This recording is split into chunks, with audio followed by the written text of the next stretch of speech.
bloody red all over, and he was begging my mate to finish him, like to kill him. It was...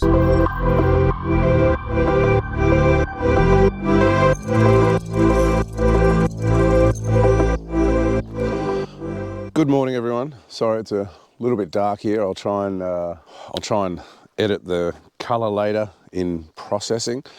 I am reasonably good at tree work, or average, good to average, but I'm terrible at using computers. So don't take my advice on any of that. I'll try my best. So if it's a bit dark, I apologise.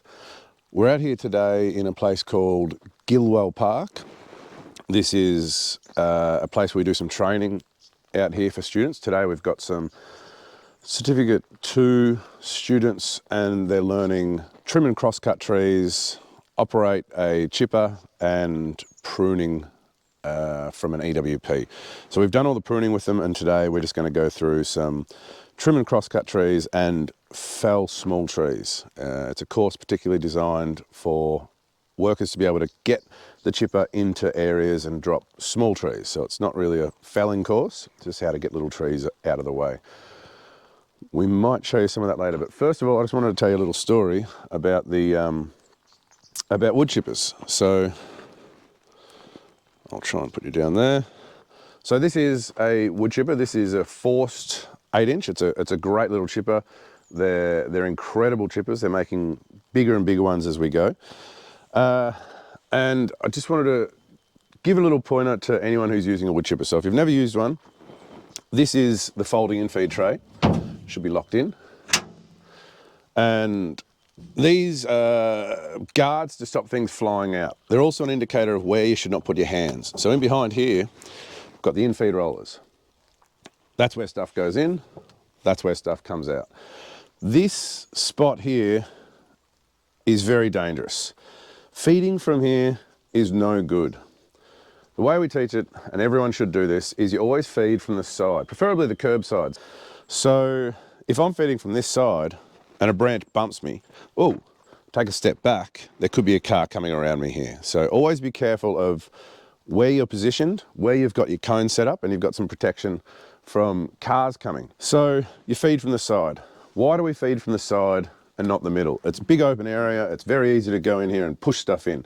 I think it should be pretty obvious to people who aren't sure by now, but you can actually go in and keep going in. That's why we've got this bump stop, which older machines needed to be retrofitted with, and all new machines have them. We've got bump stops here, we've got e-stops. Some machines will have last chance cables. There'll be cables hanging down in here where you can grab with your teeth or something if you're getting dragged in. And what that does is you yank those cables down and it puts the infeed rollers in reverse. This doesn't have them, that's fine. All chippers are slightly different, but you want to feed from the side. And if I get something caught in my hand or my glove, then I'm likely to not be pulled in. So should you wear gloves? I personally don't like wearing gloves while chipping. Some companies, it's their policy and they make you wear gloves. These particular gloves are very soft. They wear out pretty quick, but they are soft, so it's good for chipping. As in, they tear away, hopefully.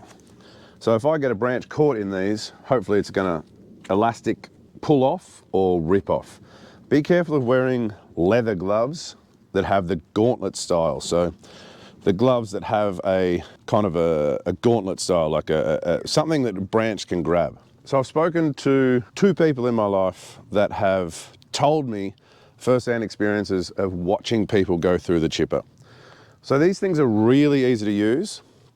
It's actually relatively easy to get a certificate of competency in using these as well. The requirements are to basically use the machine, identify safety points, and feed the machine a little bit. The problem with that is lots of people use them untrained and inexperienced. And even some people who are trained still use them incorrectly. I say the term loosely because more experienced people will understand what's safe and what's not. But basically, you can get sucked in there. So it's essential that you use the correct technique and feed from the side. So I was working in a place called Warrnambool, Victoria, one time, and I was probably about 20, I reckon. Very, very new to the industry, very young. And I had a friend of mine who we'd found out about an incident that happened because it's in a local area. And I remember talking to him at the pub about it. And when he was telling the story about this, I remember his hand just like shaking, holding his beer. So what happened in this situation is my mate was off cutting with a pole saw. I believe it was a 12-inch. It was at least big enough for the guy not to be able to get his whole shoulders and body through. He was off cutting, and this other guy was feeding the chipper. He had gauntlet-style rigger's gloves on, and he was feeding from the middle, pushing in. And this is about 20 years ago, I think. So I don't think it had a bump stop on it. He was feeding from the middle, and he was feeding branches called cypress. What is it? Hespero, Cyparis, macrocarpa. So Monterey cypress. He was feeding in like that, but the branch he was feeding in was actually orientated backwards, and it had some cuts on it. So essentially it was a branch with multiple hooks on it. Oh, hooks this way. So when he pushed in from here, it grabbed his gauntlet style gloves and it sucked him in. So this bloke, unfortunately, he got sucked right in to the point where his arms went through the infeed rollers and his head got stuck and his shoulders got stuck, jammed in the infeed rollers. So he got stuck on a branch and it sucked him in hands first, both hands. He went in through the infeed rollers over his arms. His hands reached the disc and it took his hands off up to, I believe it went up to about his elbow, both of them. And he got stuck in this infeed chute here in the infeed rollers. And what happened was when he was stuck there, the infeed rollers were going, and they eventually scalped him and took the top of his head off. So my mate come running over. Sorry, I've got students turning up now, so I'll try not to look like an idiot. So he was stuck in there. My mate from pole sawing the cypress over there saw what was going on, came running over, and what he did was, thank God he didn't hit the E-stop. A lot of manuals say in an emergency hit the E-stop, which would have left the guy stuck in there. If I'm getting sucked in, don't hit the E-stop. I want you to do what my mate did, hit the reverse bar. The guy comes out straight away. It's a little bit graphic, but the guy came out and apparently fell to his knees, stumps in the air, and was just red. Apparently he was just bloody red all over, and he was begging my mate to finish him, like to kill him. It was a horrible story. So he just ran to the nearest house, kicked the door in, ran past the family to the landline and called 000 and came out and helped him. But that was full on. Even just to hear that story is full on. So for God's sakes, when you're using a chipper, don't feed from the middle. Feed from the side. You can afford to lose a finger, an arm, whatever, but you don't want to be sucked in. So that's just a little story about using wood chippers. I've got another one. Do you want to hear another one? All right, so the next story is let me set it up. I was rock climbing at Mount Arapiles. I had the work card, had arborist trees written all over it.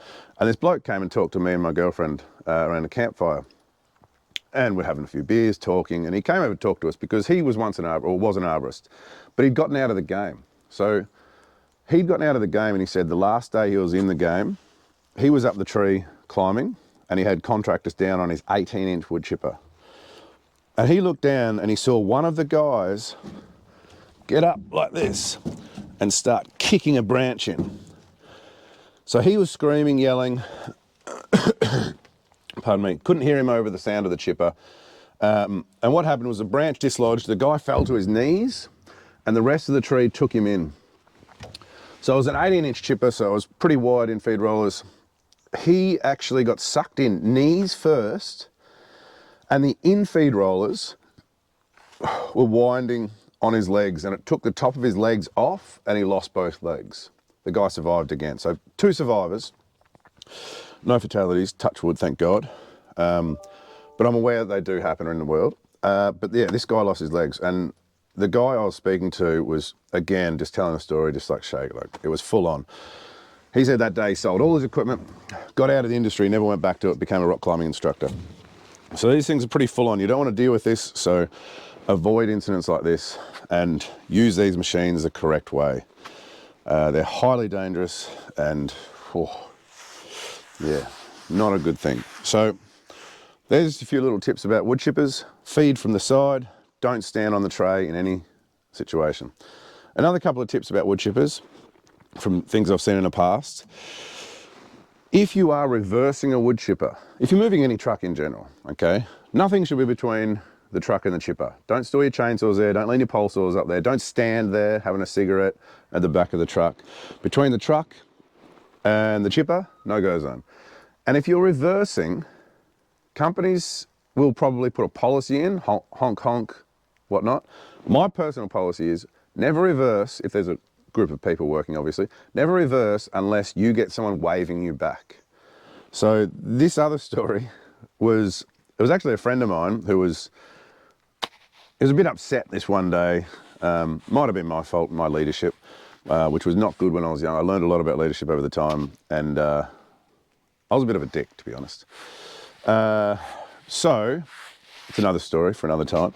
So he was a bit upset, and I was working with him and my other mate, who was a roid junkie bodybuilder. Like, he was tanked, lovely bloke, but they can get quite aggressive. So my mate went to the truck in a huff, jumped in, and we had to reverse up to the next load of chipping. While he jumped in, what we usually do is wait for someone to wave you back and you go back. He didn't wait. He was angry, he was upset, and he ripped it in reverse and put his foot down. But my other mate, the bodybuilder guy, had just gone to grab a branch, and this is a big 18-inch, an old Bandit, dual axle, solid tray. A little branch, went to put it in, and all of a sudden this chipper comes back at him. So he had to make the decision. I watched, I was about 10 meters away. I watched as it ripped in reverse. He fell and had to decide whether to go under the wheels or into the 18-inch chipper. Luckily, he managed to balance here and just kind of hold on. And I was waving, you know, stop, and luckily I ran up to the front of the truck and I said, I won't say his name, I said, just walk that way, just go right now, because this guy's going to kill you. He was walking around the other side of the truck. He was going to absolutely annihilate this guy. And luckily my mate walked away, and I managed to cool my other mate down, and no one got hurt. So no one got sucked in, no one got punched. So yeah, always wait for someone to wave you back. And it's always better in the driver's mirror. If you're in the passenger mirror, especially on a wet day like this where there's all water on the mirrors, you can't see much. So try and get in the driver's mirror. Big signals, stop. So there's 3 little stories about wood chippers. I've got plenty more, but I'll just leave you with those 3 for now. We might do some more filming on some other things today, but we'll see how it goes. So stay safe. See you later.